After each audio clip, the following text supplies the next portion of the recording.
Deinocheirus é um gênero de grande dinossauro terópode ornitomimosauriano da família Deinocheiridae, que habitou o que hoje é o sul da Mongólia durante o final do período Cretáceo, na formação Nemegt, cerca de 70 milhões de anos atrás.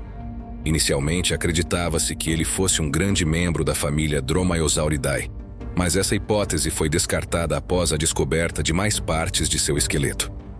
Os primeiros fósseis de Deinocheirus foram encontrados pela paleontóloga polonesa Zofia Kielan-Jaworowska em 9 de julho de 1965, no sítio Altan Ula III, na bacia de Nemegt, no deserto de Gobi. Zofia fazia parte de uma equipe polonesa que, junto com o paleontólogo mongol Rinchen Barsbold, participou das expedições paleontológicas polonesas mongóis de 1963 a 1965, organizadas pela Academia Polonesa de Ciências e pela Academia Mongol de Ciências. Entre os dias 9 e 11 de julho, a equipe escavou e transportou o espécime encontrado. Um relatório de 1968, feito por Kielan Jaworowska e Naidin Dovchin, destacou que os fósseis pertenciam a uma nova família de dinossauros terópodes. O espécime foi achado em uma pequena colina de arenito e consiste em um esqueleto parcial e desarticulado. A maior parte dos ossos já havia sido erodida antes da descoberta, restando os 2 membros anteriores, exceto as garras da mão direita, a cintura escapular completa, partes de 3 vértebras dorsais, 5 costelas, gastralia, costelas abdominais, e 2 ceratobrânquios. O exemplar foi designado como holótipo de Deinocheirus mirificus, nomeado por Hauska Osmolska e Ewa Roniewicz em 1970. O nome do gênero deriva do grego deinos, que significa terrível, e cheir, que significa mão, devido ao tamanho e à força das garras dos membros anteriores. Já o nome específico, mirificus, vem do latim e quer dizer incomum ou peculiar, escolhido por causa da estrutura diferente dos braços. As expedições polaco-mongóis se destacaram por serem lideradas por mulheres, algumas das primeiras a nomear novas espécies de dinossauros. O número original do holótipo era Zepal MGDR6, mas depois foi recatalogado como MPC-D118. Os membros anteriores e as cinturas escapulares desse holótipo estão atualmente em exposição temporária no Cosmo Caixa. A quantidade limitada de fósseis conhecidos de Deinocheirus dificultou o entendimento completo do animal por quase 50 anos, levando a literatura científica a descrevê-lo frequentemente como um dos dinossauros mais enigmáticos, misteriosos e bizarros. Os braços do holótipo se tornaram parte de uma exposição itinerante de fósseis de dinossauros da Mongólia, percorrendo diversos países. Em 2012, Phil R. Bell, Philip J. Curry e Yuong Nam Lee anunciaram a descoberta de novos fragmentos do holótipo, incluindo partes de gastralia, encontradas por uma equipe coreano-mongol que redescobriu a pedreira original em 2008. Marcas de mordidas em 2 gastralia foram atribuídas ao Tarbosaurus, o que pode explicar o estado fragmentado do holótipo.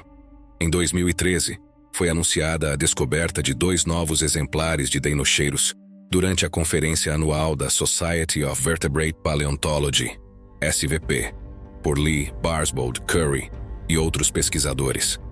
Esses 2 espécimes sem crânio foram catalogados como MPC-D100-127 e MPC-D100-128 e estão sob a guarda da Academia Mongol de Ciências. O espécime MPC-D128, um subadulto, foi descoberto na localidade de Altan Ula IV durante a Expedição Internacional de Dinossauros Coreia-Mongólia em 2006, mas já havia sido danificado por caçadores de fósseis. O segundo espécime, MPC-D127, foi encontrado em Bugui-Ntsavi em 2009. Esse exemplar, ligeiramente maior que o holótipo, foi identificado como Deinocheirus graças ao membro anterior esquerdo, o que ajudou a associar o fóssil anterior à mesma espécie. Em 1º de maio de 2014, os fósseis foram repatriados para a Mongólia por uma delegação do Museu Belga, em uma cerimônia realizada na Academia Mongol de Ciências. O esqueleto reunido foi colocado no Museu Central de Dinossauros da Mongólia, em Ulaanbaatar. junto com um esqueleto de Tarbosaurus que também havia sido recuperado após ser roubado. O paleontólogo americano Thomas R. Holtz afirmou em uma entrevista que os novos restos de deinocheiros pareciam o resultado de um caso de amor secreto entre um hadrossauro e o Gallimimus. Um molde do crânio do espécime MPCD-127, o primeiro crânio conhecido desse gênero, foi exibido na Munich Fossil Show.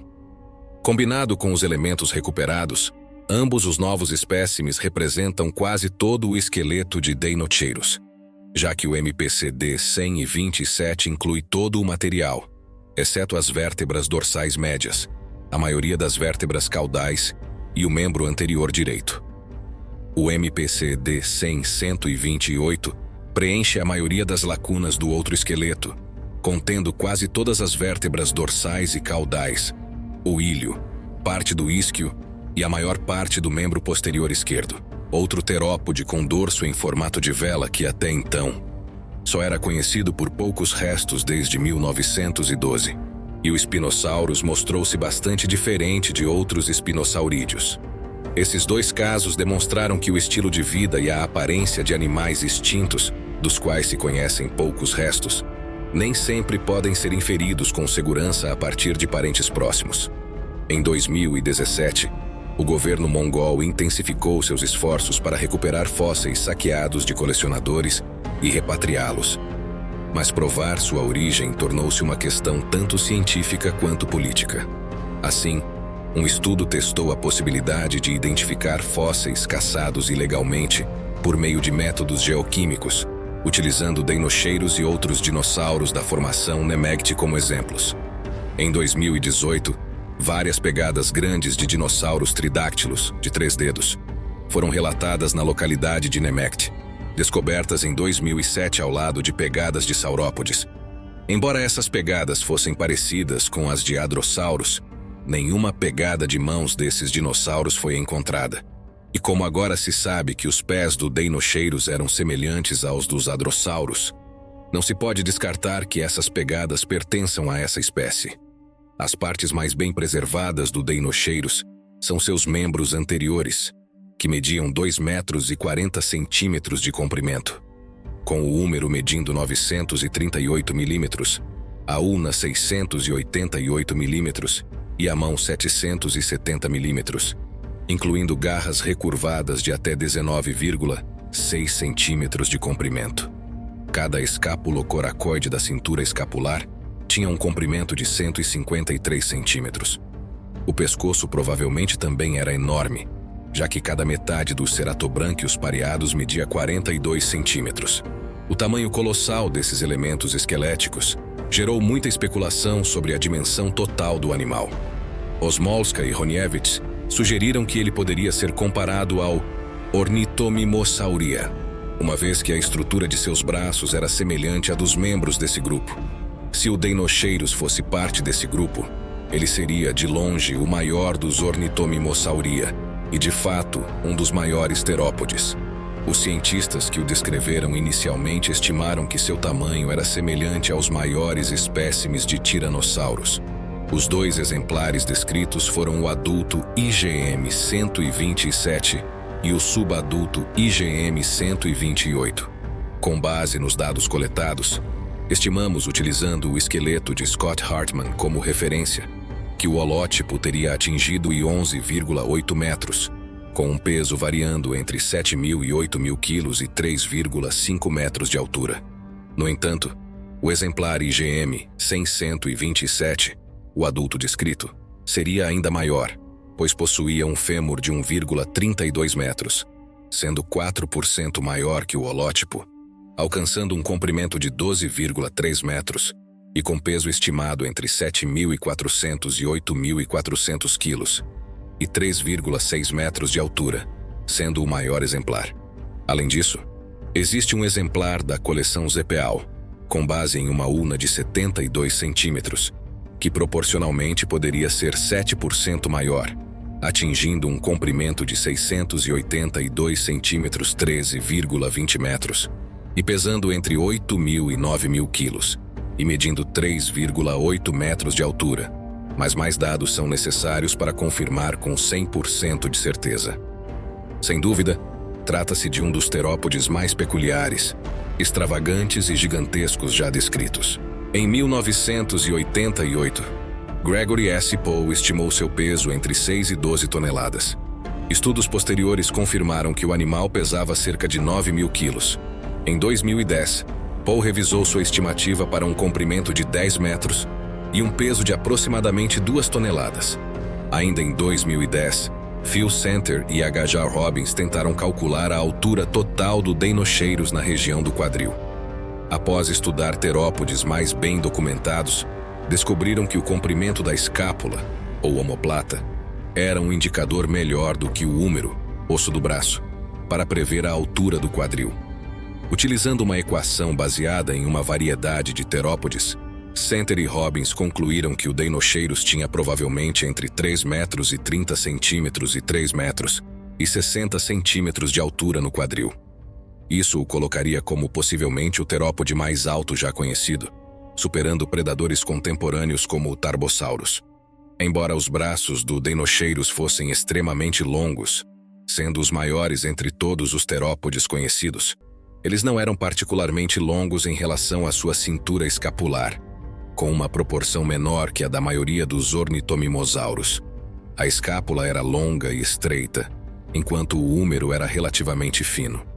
Tanto o rádio quanto a ulna eram alongados, mas não estavam rigidamente conectados por uma sindesmose. O metacarpo era comprido em comparação aos dedos, e a mão tinha boa mobilidade em relação ao antebraço, embora com um movimento de flexão limitado, incapaz de fechar para agarrar. Os dedos tinham praticamente o mesmo comprimento entre si, sendo o primeiro mais robusto e o segundo o mais longo. Apenas a garra do segundo dedo esquerdo foi preservada totalmente, com um diâmetro de 196 milímetros e um comprimento, ao longo de sua curvatura externa, de 323 milímetros. A dieta do Deinocheirus ainda é incerta, mas com base em sua classificação e na descoberta de escamas de peixe e plantas em seu estômago, acredita-se que ele fosse onívoro. Apesar disso, não se considera que ele fosse um predador ativo. O Deinocheirus provavelmente se alimentava de insetos, pequenos dinossauros, outros animais menores e peixes. Além disso, sua boca parecia adaptada para consumir plantas e pequenos animais, podendo também ter se alimentado de fungos ocasionalmente. Quando o Deinocheirus era conhecido apenas pelos membros anteriores, sua posição taxonômica era difícil de determinar, o que gerou várias hipóteses. Osmolska e Roniewicz inicialmente concluíram que ele não pertencia a nenhuma família de terópodes já descrita, criando assim uma nova família monotípica, a Deinocheiridae, que foi colocada na infraordem Carnosauria. Isso se devia ao grande tamanho do animal e aos ossos espessos de seus membros, embora os cientistas também tenham notado algumas semelhanças com Ornithomimus e, em menor grau, com Allosaurus. Em 1971, John Ostrom foi o primeiro a sugerir que o Deinocheirus pertencia ao grupo Ornithomimosauria, ao mesmo tempo em que reconhecia características que eram e não eram típicas desse grupo. Já em 1976, Röntgen-Barsbold nomeou a ordem Deinocheirosauria, que incluiria os gêneros Deinocheirus e Therizinosaurus, considerados relacionados. Alguns cientistas apoiaram uma relação entre o Deinocheirus e os Therizinosaurides, com seus braços longos, mas hoje essa relação é amplamente rejeitada, apesar da aparência superficialmente semelhante entre eles. Mesmo assim, várias representações da paleoarte ainda retratam o Deinocheirus como tendo características de Therizinosauride, o que muitas vezes gera confusão. Em 2004, Peter Makovic, Kobayashi e Curry sugeriram que o Deinocheirus era provavelmente um ornitomimosauriano primitivo, pois não possuía algumas das características típicas da família Ornithomimidae. Entre os traços primitivos estavam suas garras recurvadas, a baixa proporção entre húmero e escápula e a ausência de uma sindesmose. Um estudo de 2006, realizado por Kobayashi e Barsbold, sugeriu que o Deinocheirus poderia ser o ornitomimossauro mais primitivo, mas não foi capaz de resolver melhor suas relações devido à falta de elementos cranianos e membros posteriores. Uma análise cladística feita em 2014, após a descrição de 2 espécimes muito mais completos, revelou que o Deinocheirus formava um clado com Garudimimus e Beishanlong, o que levou esses gêneros a serem incluídos na família Deinocheiridae. As garras curtas e rombudas do Deinocheirus eram semelhantes às do Therizinosauro alchasaurus. As garras rombudas dos pés podem ter ajudado o animal a não afundar em terrenos mais macios ao caminhar pela água. Seus membros posteriores robustos e a estrutura da região do quadril indicam que o animal se movia de forma lenta. O grande tamanho do Deinocheirus provavelmente oferecia proteção contra predadores, como o Tarbosaurus, mas, em contrapartida, ele perdeu a capacidade de correr como outros ornitomimosauros. Os longos espinhos neurais e a possível cauda em formato de leque podem ter sido usados para exibição. É provável que o Deinocheirus fosse diurno, já que os anéis escleróticos dos seus olhos eram relativamente pequenos em comparação ao comprimento do crânio.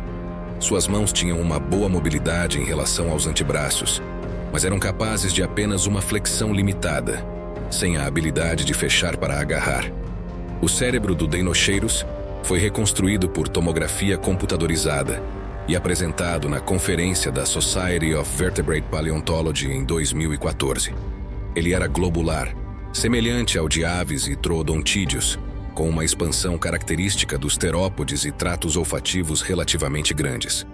No entanto, o cérebro era pequeno e compacto em proporção ao corpo, com um quociente de encefalização de répteis estimado em 0,69, considerado baixo para terópodes e mais comparável aos saurópodes. Diferente de outros ornitomimossauros, que possuíam cérebros relativamente grandes, o cérebro pequeno do Deinocheirus pode estar relacionado ao seu comportamento social ou dieta. Coordenação e equilíbrio provavelmente não eram tão críticos para ele como eram para os terópodes carnívoros. Em 2015, Akinobu Watanabe e seus colegas descobriram que, assim como Archaeornithomimus e Gallimimus, o Deinocheirus possuía o esqueleto mais pneumatizado entre os ornitomimossauros. A pneumatização é vantajosa para o voo em aves modernas, mas sua função em dinossauros não aviários ainda é incerta. Sugere-se que essa característica possa ter ajudado a reduzir a massa dos ossos grandes, o que estaria relacionado ao tamanho gigantesco do Deinocheirus, ao metabolismo elevado, ao equilíbrio durante a locomoção ou até a termorregulação. Um estudo de microestrutura óssea, apresentado na Associação Europeia de Paleontólogos de Vertebrados em 2015, indicou que o Deinocheirus provavelmente tinha uma alta taxa metabólica e crescia rapidamente antes de atingir a maturidade sexual. Um estudo histológico de um fragmento de gastralia do holótipo, apresentado em uma conferência em 2018, mostrou que sua estrutura interna era semelhante à dos tendões ossificados de outros terópodes. Os ósteons apresentavam canalículos, o que seria a primeira ocorrência conhecida desse tipo de estrutura em um ornitomimossauro primitivo. Marcas de mordida atribuídas ao Tarbosaurus bataar foram encontradas em fragmentos de gastralia do que se acredita ser o gigante ornitomimossauro Deinocheirus mirificus. Centenas de fragmentos ósseos coletados da pedreira do holótipo de D. mirificus por membros do Coreia-Mongolia International Dinosaur Project, em Altan-u III, Mongólia, foram inspecionados visualmente para identificar modificações biológicas. Estrias paralelas e sulcos foram identificados em 2 gastralia, interpretados como marcas de mordida. As marcas de serrilha, vistas nas estrias paralelas, são amplamente em forma de U e medem 0,5 milímetros de diâmetro. Comparações dessas marcas com os dentes dos terópodes da formação Nemegti indicam que o Tarbosaurus é o provável autor das mordidas. A identificação de marcas de mordida de tiranossauros nos ossos de Deinocheirus mirificus oferece novas informações sobre a dieta do Tarbosaurus e sobre a tafonomia do único espécime conhecido de Deinocheirus. O formato peculiar do crânio do Deinocheirus revela que sua dieta era mais especializada em comparação com outros ornitomimosauros. Seu bico, semelhante ao dos patos, sugere que ele podia procurar alimento na água ou pastar próximo ao solo, como alguns saurópodes e hadrossauros. Os locais de fixação dos músculos responsáveis por abrir e fechar as mandíbulas eram relativamente pequenos em relação ao tamanho do crânio, o que indica que o Deinocheirus tinha uma mordida fraca. Provavelmente, o crânio foi adaptado para cortar vegetação aquática ou plantas macias de subbosque. A profundidade da mandíbula inferior sugere a presença de uma língua grande, que pode ter ajudado o animal a sugar o alimento obtido com o bico largo enquanto forrageava no fundo de corpos de água doce. Foi encontrado um molde de uma garra de mão, mostrando seu formato rombudo e recurvado. Mais de 1.400 gastrólitos, pedras estomacais, de 8 a 87 milímetros de tamanho, foram encontrados entre as costelas e gastralhas do espécime MPC-D 127. A proporção da massa dos gastrólitos em relação ao peso total do animal, 0,022, apoia a hipótese de que essas pedras ajudavam os dinossauros desdentados a triturar os alimentos. Características como a presença de um bico e uma mandíbula em forma de U, voltada para baixo, sugerem herbivória facultativa entre os terópodes celurossauros. Contudo, foram encontradas vértebras e escamas de peixes entre os gastrólitos, o que indica que ele era onívoro. Acredita-se que, em geral, os ornitomimossauros se alimentavam tanto de plantas quanto de pequenos animais. Em 2019, David J. Button e Zano descobriram que os dinossauros herbívoros seguiam principalmente dois modos distintos de alimentação: processamento de alimentos no intestino, caracterizado por crânios mais delicados e forças de mordida fracas, ou processamento na boca, caracterizado por estruturas associadas a uma maior capacidade de mastigação. O Deinocheirus, junto com Ornitomimossauros ornitomímidos, saurópodes diplodocoides e titanossauros, além de segnossauros e cainagnátidos, se enquadrava na primeira categoria. Esses pesquisadores sugeriram que os deinocherídeos e ornitomímidos, como o Gallimimus, ocuparam esses nichos de forma independente, alcançando tamanhos relativamente grandes por meio de convergência evolutiva. As vantagens de uma grande massa corporal em herbívoros incluem o aumento da ingestão de alimentos e a resistência ao jejum, o que indica que os deinocheirídeos e ornitomímidos eram provavelmente mais herbívoros do que outros ornitomimossauros. No entanto, eles alertaram que as correlações entre tamanho corporal e dieta não eram simples, e que não havia uma tendência clara de aumento de massa dentro do clado. Além disso, a dieta da maioria dos ornitomimossauros ainda é pouco compreendida, e o Deinocheirus parece ter sido, ao menos ocasionalmente, onívoro. Antes de restos mais completos do Deinocheirus serem conhecidos, várias hipóteses sobre seu comportamento alimentar foram propostas. Ele foi inicialmente imaginado como um predador, semelhante a um alossauro, com braços gigantes. Na descrição original, Osmolska e Ronevitz concluíram que as mãos do Deinocheirus não eram adequadas para agarrar, mas poderiam ser usadas para rasgar presas. Em 1970, o paleontólogo russo Anatoly Konstantinovich Rozhdestvensky comparou os membros anteriores do Deinocheirus aos de preguiças, sugerindo que ele era um dinossauro escalador, que se alimentava de plantas e animais encontrados em árvores. Já em 1988, Gregory S. Pohl sugeriu que suas garras eram muito rombudas para serem usadas na caça, mas seriam boas armas defensivas. Em 2010, ao tentar determinar os nichos ecológicos de Deinocheirus e Therizinossauros, Phil Center e James H. Robbins propuseram que o Deinocheirus tinha um maior alcance vertical de alimentação devido à sua altura no quadril, sendo especializado em consumir folhagens altas. Em 2017, foi sugerido que as garras do Deinocheirus eram adaptadas para puxar grandes quantidades de plantas herbáceas da água, diminuindo a resistência ao movimento na água. Os 3 espécimes conhecidos de Deinocheirus foram encontrados na formação Nemegt, localizada no deserto de Gobi, no sul da Mongólia.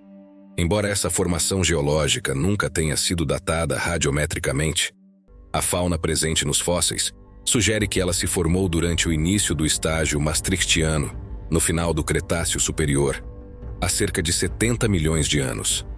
As camadas rochosas da formação Nemegt indicam a presença de canais de córregos e rios, bancos de lama e lagos rasos.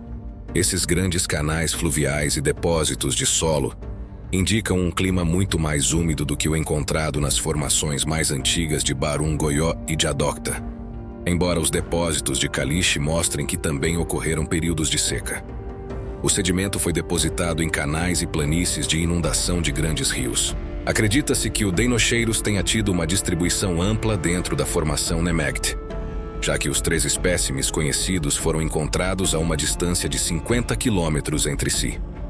Os sistemas fluviais dessa formação criaram um habitat adequado para o Deinocheirus, com seus hábitos alimentares onívoros. Esse ambiente era semelhante ao atual delta do Okavango, em Botsuana, onde o Deinocheirus provavelmente se alimentava de plantas e pequenos animais, como peixes. Ele pode ter competido por árvores com outros grandes dinossauros herbívoros, como o terópode de pescoço longo Therizinosaurus, vários saurópodes titanossauros e o menor Hadrossaurídeo Saurolophus.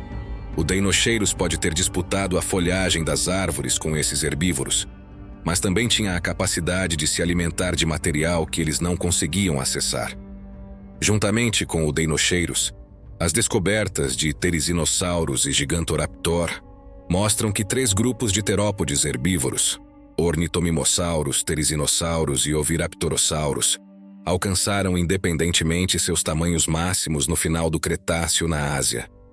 Os ecossistemas nos arredores dos rios da formação Nemegt, onde o Deinocheirus viveu, abrigavam uma ampla diversidade de organismos. Foram encontrados fósseis ocasionais de moluscos, além de uma variedade de outros animais aquáticos, como peixes e tartarugas, e o crocodilomorfo Chamosuchus. Fósseis de mamíferos são raros nessa formação, mas muitas aves foram descobertas, incluindo o Enantiornithine gurilinea, o Hesperornithiforme judinornis, além de Teviornis, que possivelmente era um anseriforme. Dinossauros herbívoros da formação Nemegt incluem anquilosaurídeos como Tarquia, o Pachycephalossauro Prenocephali, grandes hadrossaurídeos como Saurolophus e Barsboldia, e saurópodes como Nemegtosaurus e Opisthocoelicaudia. Entre os terópodes predadores que conviveram com o Deinocheirus, destacam-se os tiranosauroides como Tarbosaurus, Alioramus e Bagaraatan, além de trodontídeos como Borogovia, Toshisaurus e Zanabazar. Terópodes com membros onívoros e herbívoros incluem Therizinosaurus, como Therizinosaurus, Oviraptorosaurus, como Elmissaurus, Nemegtomaia e Rinchenia, além de outros ornitomimosaurianos, como Anserimimus e Gallimimus. Ao longo das décadas, a visão sobre o Deinocheirus passou por uma transformação impressionante. De um predador temido a um onívoro de grandes proporções, sua verdadeira natureza foi revelada lentamente, camada por camada, nas rochas da formação Nemegt. O estudo contínuo desses fósseis não só ampliou nosso entendimento sobre o Deinocheirus, mas também sobre a complexidade e diversidade dos ecossistemas que ele habitava. E embora muitas respostas tenham sido encontradas, cada nova descoberta traz novas perguntas. Afinal, é isso que torna o estudo dos dinossauros tão fascinante. A sensação de que não importa o quanto aprendamos, sempre haverá mais mistérios escondidos, esperando para serem desvendados.